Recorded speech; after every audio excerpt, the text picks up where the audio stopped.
Bustamante y la doctora también, Perla Velardo, para hablar de ataque de pánico. ¿Cómo les va? Hola, ¿qué tal? Muchas gracias. Es linda la anécdota, siempre conocer el origen de alguna palabra. Gustavo, ¿el ataque de pánico es una enfermedad con una definición o se produce en respuesta a determinadas situaciones o cosas que sucedan?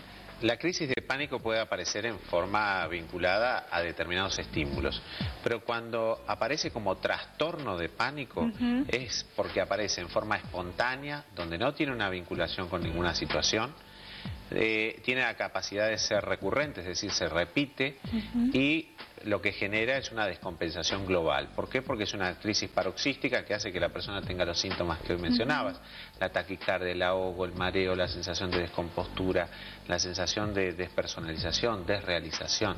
Es muy angustiante, de ahí que también se lo llama crisis de angustia y que, bueno, en general complica el desarrollo normal de una persona. Entonces uno puede tener esta crisis de pánico en forma espontánea, como has dicho, pero también en respuesta a una fobia particular, una situación o qué sé yo, por ahí una persona ve una cucaracha. Exacto. O una rata y eso le puede generar una crisis de pánico. Exacto, pero para que se convierta en trastorno de pánico ya no tiene que ser una fobia específica como por ejemplo el temor a la cucaracha o tampoco el temor a hablar en público como sería la ansiedad social. Para que se convierta en un trastorno de pánico tiene que tener la capacidad de ser espontáneo. La persona a veces está durmiendo, viajando en colectivo, entrando a un shopping y empieza a sentir esta molestia, esta incomodidad, todas estas catarata de síntomas de la cual no puede salirse y que concluye con una crisis y con una crisis con mucha angustia. ¿Qué es lo que le vamos a preguntar a Perla? Porque bueno, aparte de médica es el testimonio de alguien que ha sufrido crisis de pánico. ¿Qué se siente? ¿Uno prevé que le va a venir el ataque de pánico? No, yo empecé con esto hace 21 años, después de nacer mi primer hijo. Un día volvía de la obra social donde trabajaba, estaba en colectivo, en el 160, y empecé a sentir una sensación espantosa de transpiración, sudoración, palpitaciones, que me estoy descomponiendo, no sabía qué era. En ese momento no estaba de moda la enfermedad, aunque muchos ya la padecían. Y me bajé, me tomé un taxi y llegué a mi casa. Esa fue la primera vez.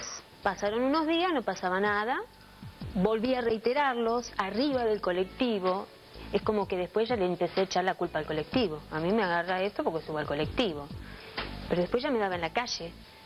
Salía con mi nene a caminar, iba caminando por Libertador hasta Juramento y empezaba con mi taquicardia, mi nene era chiquito y llamando a mi papá por teléfono público. No había celular. Papá, venime a buscar. Porque me siento mal, me siento mal. Me sentaba en el cordón de algún negocio a esperar que me viniera a buscar mi viejo. Mi marido estaba trabajando. Mi miedo era a desmayarme, a perder el conocimiento, a morirme. Porque la sensación es que te vas a morir. No sabes por qué, pero la sensación es que te vas a morir. No hay una conciencia en ese momento de por qué te está pasando.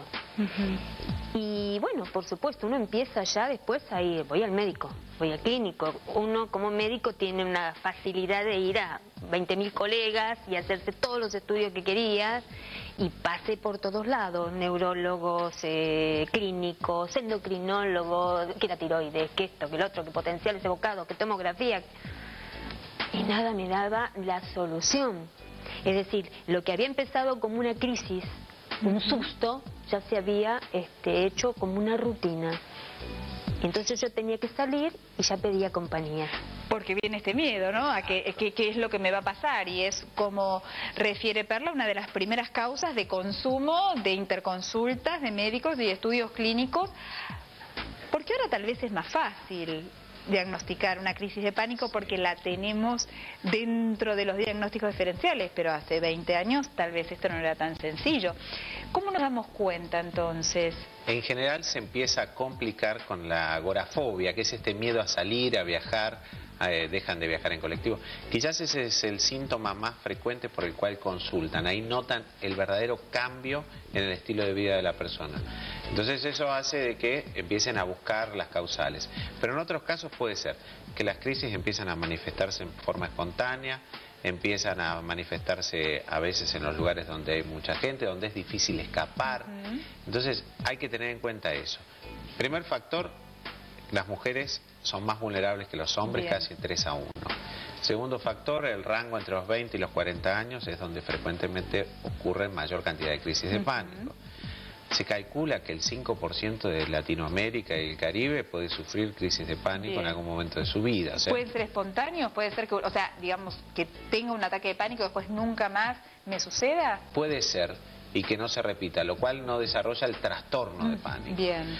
Para que se convierta en un trastorno tiene que repetirse 4 veces en un mes, en los últimos 6 meses. O sea, tenemos un montón de criterios para definir esto es un trastorno de pánico y esto no.